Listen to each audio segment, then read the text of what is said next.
Évidemment,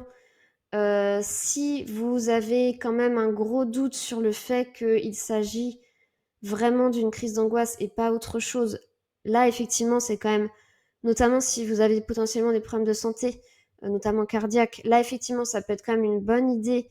au moins d'appeler le SAMU, d'appeler le médecin de garde.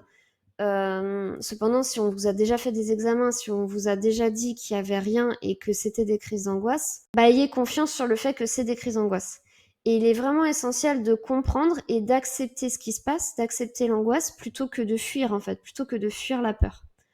Et évidemment, si ça vous arrive régulièrement, bah déjà il faut commencer par consulter un professionnel, donc par exemple votre médecin généraliste, et bah, éventuellement faire quelques examens aussi, puisque bah, comme je le disais tout à l'heure, l'anémie par exemple ou des problèmes de thyroïde peuvent causer des crises d'angoisse, ou l'hypoglycémie aussi.